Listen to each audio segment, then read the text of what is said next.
চৈতালি রান্নাঘর অ্যান্ড ব্লগে সবাইকে স্বাগত। আজকে চলে এসেছি আমলস্যি রেসিপি নিয়ে। এখানে আমি রেখেছি টক দই, একটা ল্যাংড়া আম, আর রেখেছি একটু এলাচ, 1 চিমটি মতো দেব, আর 2 চামচ পরিমাণ চিনি। তাহলে চলুন কীভাবে হচ্ছে এই আমলস্যির রেসিপিটা দেখে নেবেন। আর এই গরম পড়েছে, খেতে কিন্তু অসাধারণ লাগবে। এখন আমি আমটা কেটে নিচ্ছি। তো কিভাবে কেটে নিচ্ছি সেটা একটু দেখিয়ে দিচ্ছি বন্ধুরা। এইভাবে করে কেটে নিলে তাড়াতাড়ি হয়ে যায়।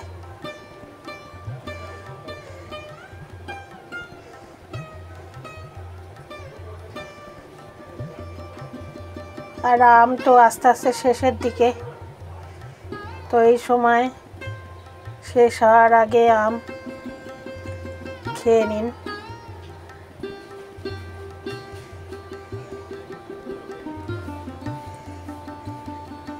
আবার 1 বছর ওয়েট করতে লাগবে আম খাওয়ার জন্য।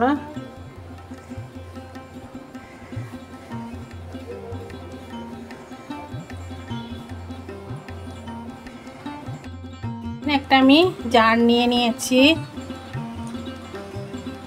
আর এখন এই যে আমটা দিয়ে দেব। এখানে একটা আম আছে,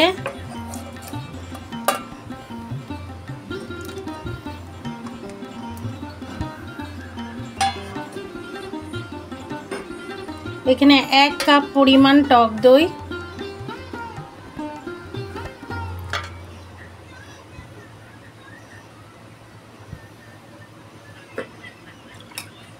এটা ধুয়ে দিয়ে দিচ্ছি জল, আর 1 গ্লাস ঠান্ডা জল দিয়ে দিলাম।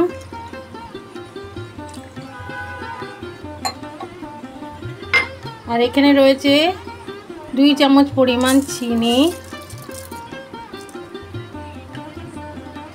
আর দিয়ে দেবো একটু এলাচ গুঁড়ো, এই সামান্য এলাচ গুঁড়ো দিয়ে দিলাম।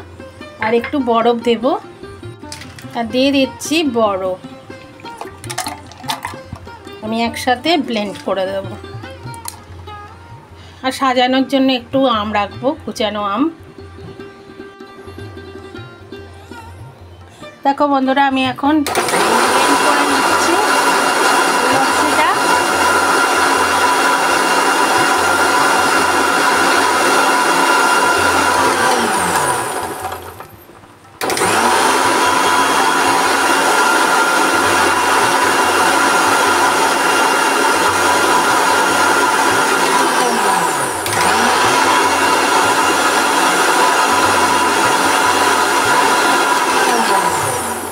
বন্ধুরা, আমলস্যিটা রেডি হয়ে গেছে। এই যে এখন আমি সার্ভ করে দেব।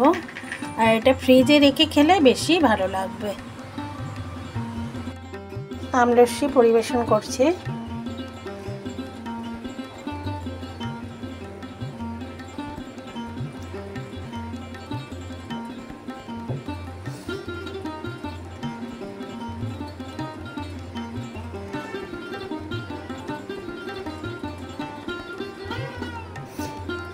আর একটুখানি টুকরো টুকরো আম দিয়ে দেব ভেতরে, খেতে ভালো লাগবে।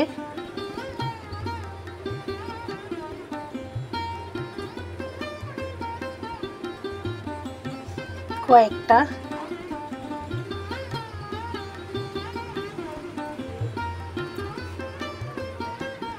তারপরে আমি একটু ডেকোরেশন করে দেব আম দিয়ে। করে নিয়ে ফিরে আসছি বন্ধুরা।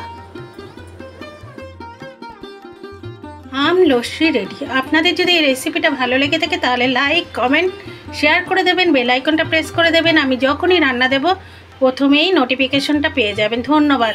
আপনারা ভালো থাকুন, সুস্থ থাকুন। আরেকদিন চলে আসব আরেকটি রেসিপি বা ব্লগ নিয়ে। আর এই দই লস্যিটা আপনারা ফ্রিজে রেখে পরেও খেতে পারেন, দারুণ লাগবে।